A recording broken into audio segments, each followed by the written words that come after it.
Hey friends, welcome back to my channel. I have been getting a lot of questions and requests to talk about my sinus experience. For those of you who don't know, I had sinus surgery about like 2 years ago. They did a few different things. They fixed my septum because it was deviated, and then I also had a closed turbinate, and they opened that up a little bit. And basically the surgery was more so centered around getting my breathing back to how it was supposed to be. I could not breathe out of my nose, especially on the one side. It was, like I said, those turbinates were completely closed, so couldn't get any airflow out. If you want to watch that video for the full experience, I'll have it, click it up here. It'll be linked below, so you can kind of see how that process went and how my experience was. A lot of people wanted to know how my experience was with it, and I will say, recovery-wise, it wasn't terrible. I definitely was down for about 2 weeks, meaning like I was laying down, I wasn't moving. I didn't have severe pain, which was good. I didn't have to get packed. I know some people, when they get sinus surgery, they have to be all packed up. It really just depends on what they're doing. In my case, come to find out later, so like more recently, I found out that he didn't actually go in and fix my ethmoid sinuses, which was another part of the surgery that was supposed to happen. I feel if that were the case, the packing might have been more like necessary, but I guess because of what the work that he did, the packing wasn't necessary. I could be totally wrong about that, but for whatever reason, I didn't have to be packed. So as soon as I came out from the surgery, they undid the packing. Like, I woke up and maybe not even 10 minutes after, they're like, okay, we're gonna count down from 5 and take it out. And then they were like, 3, 2, 1, took it out of my nose. And that part was a little painful, but I actually was experiencing a lot more pain when the packing was in versus when they ripped it out. And when they ripped it out, like, it was whatever, like there was no issues there. We were good.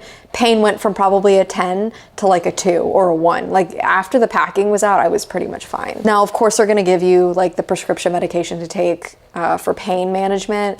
I really didn't need it actually the first day.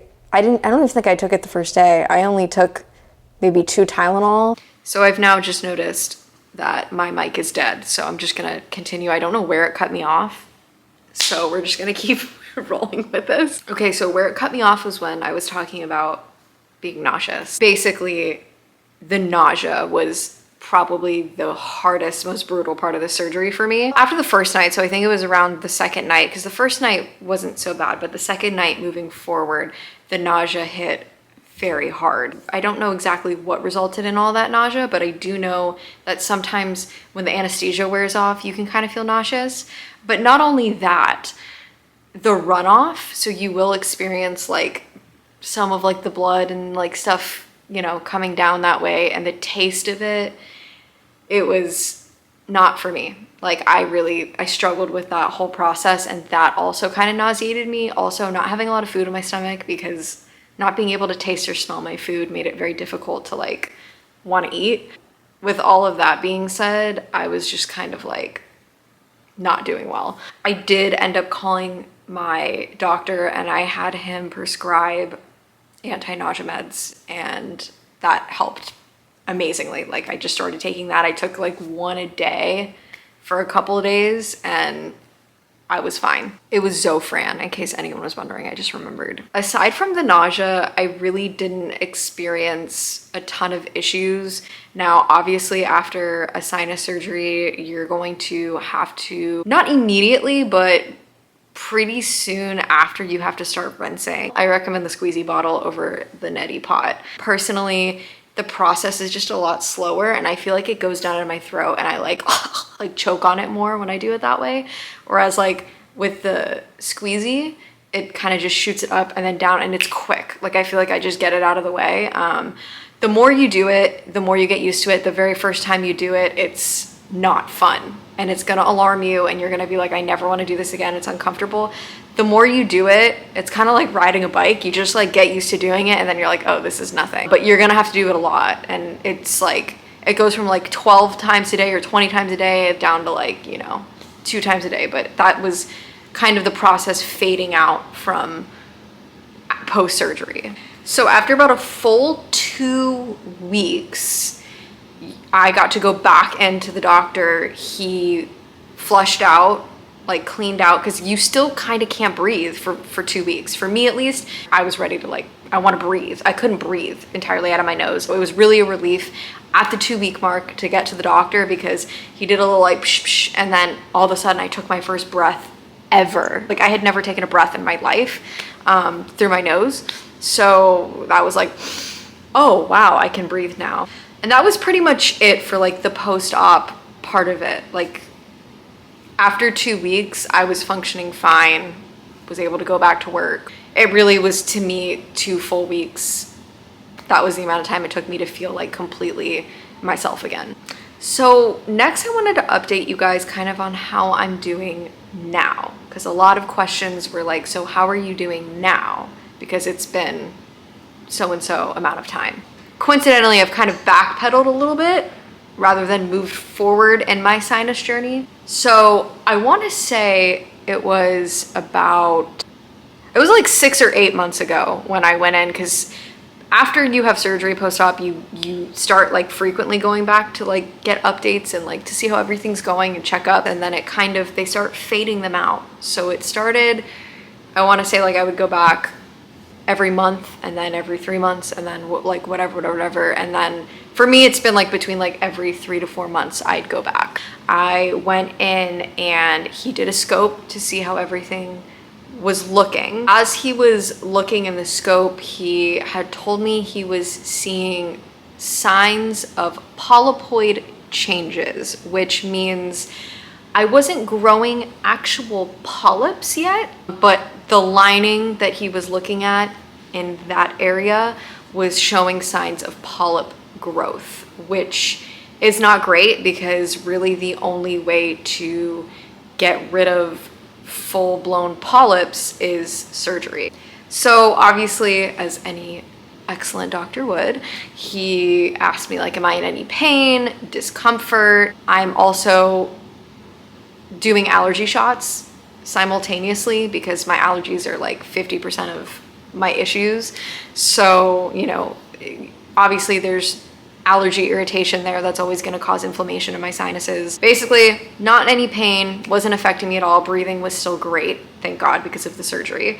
He was like, you know, sometimes this can be healed. So basically, take an antihistamine, fluticasone, you know, do all that stuff, and sometimes it'll go away, because if you're shooting corticosteroids straight up into your nose, it should remove some of that inflammation. So with that, we decided, you know what, we'll monitor this. We'll just keep looking at it every like 3 to 4 months. So I went back like 3 different times. The first time I went back, he was like, it's not great yet, but like we can keep an eye on it. I also like obviously didn't want surgery because it wasn't medically necessary. And then the second time I went back for it, he's like, hey, so we can do a procedure that can clear out essentially the polypoid lining. Not clear out, but it'll shrink the polypoid lining. Like it'll shrink those polyps so they don't turn into actual polyps. He explained that basically how they do this is they insert these stents that are called Propel. So they put in the stents,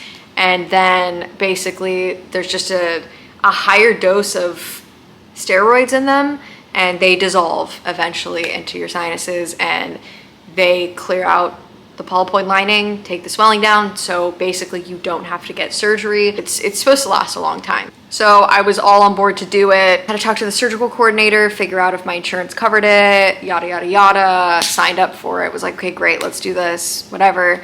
Ended up getting a call that my insurance didn't cover it. So I ended up just saying, you know what, I'm not gonna do it because it would be way too much out of pocket to do that. So decided ultimately that I wasn't gonna do it. We decided to wait another 3 months. So flash forward to like April or May, like end of April. he was like, okay, so it's still there. And I was like, okay, well, I really don't want to have these things growing and then having to get surgery. So I was like, whatever, like, let's just do it. I was transferring over to Jacob's insurance at the time. So I was like, great, hopefully they'll cover it. And it ended up working out great because his insurance did cover it. So great, sign me up, let's do it. The doctor briefed me on this procedure a little bit, but I definitely was not entirely like sure what this process was going to be like at all. So for this Propel insert situation, I was completely awake, so it was different from the surgery. I was in a chair. He had the little scope and inserted them. They spray like a little bit of numbing agent into your nose, like a little like which was nice, but I don't think it was enough because I was 100% able to feel them going in and inserting those, and it hurt. He couldn't get it where he needed to get it because my ethmoid sinuses, as I learned recently, were not completely fixed in that surgery. So when he went in, it was quite painful and uncomfortable. Once he put them in, like off the bat, I was pretty much fine. No intense pain right away. I think once I got home, I ended up taking a Tylenol because I was starting to feel pressure. I was feeling a lot of pressure from it, and like it made me feel a little bit achy. Beyond the pressure, there was a lot of like fake congestion. So a lot of the time I would just feel very congested, like I couldn't breathe, but it was just the stents in there. It caused a lot of like, I just couldn't breathe right, which was annoying because I just wanted to breathe, but I couldn't. Personally, I didn't love the stent experience. I really wanted to sleep, really couldn't sleep well because again, the breathing, like I couldn't really get the breathing right. A lot of the times I would kind of feel like they were moving a little bit. Like one was kind of like, it was kind of like not getting through the right way. So that was a little bit difficult for me to maneuver. And again, a bit later on, I was experiencing more of that nausea again. And I honestly think it's just because I wasn't eating enough again. Now, he did tell me that if I could get to the 2-week mark with these inside my sinuses, he would remove them for me. So if things were just still so uncomfortable and unbearable for 2 weeks, he was like, I'll take them out. Like, don't worry about it. So I was getting to my point where I was about to go in and I had to make a phone call because things just like weren't feeling right. But I did end up making it through the 2 weeks and they dissolved. And then it does take, for the full stent to dissolve, it takes like 30 to 40 days.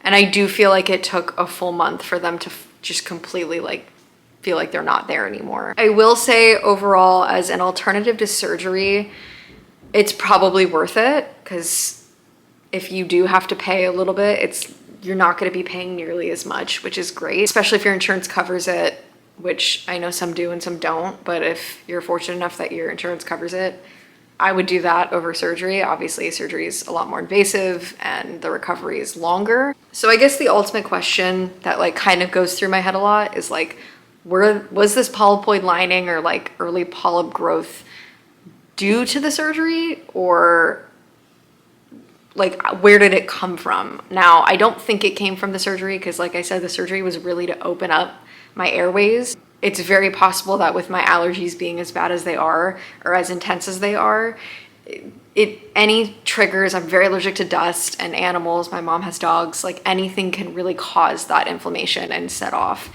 kind of dysregulation in the sinuses. So really it could have been my fault. Probably should be taking antihistamines every single day. I just don't. Took them a lot as a child and they tire me out. What can I say?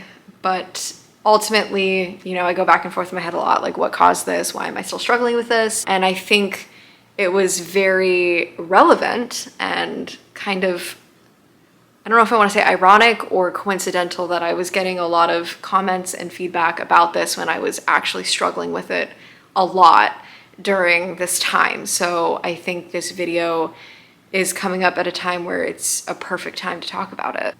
So if you are struggling with sinus related issues, I say definitely get it treated. I don't regret it at all.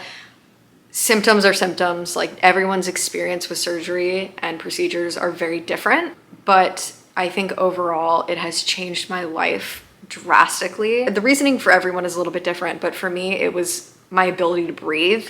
So it was a really big deal for me to do that surgery. And when I say like monumental changed my life, like it's night and day. So I would never regret that. And then as far as the procedure that I had to do afterwards, I wish that upon nobody. I hope everyone's sinuses stay clear of polyps. If you have to do it, it's better than surgery. So I'd say brave it. I really hope this video was helpful and helped answer some of your questions. Of course, if you have any more, feel free to leave them below. I'd love to keep the chat open.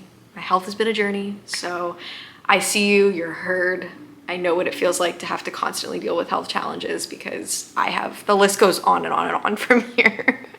Blessed with the best genetics, truly. So if there's any other questions or any other concerns or areas or things that you just want to talk about, drop them below. Let's talk. Thank you so much for watching. I hope this video was informative and you enjoyed it. And if you like videos like this, let me know. But it's always nice to sit down and chat with you guys and catch up. I'm looking forward to more videos. And yeah, I'll see you guys in the next one.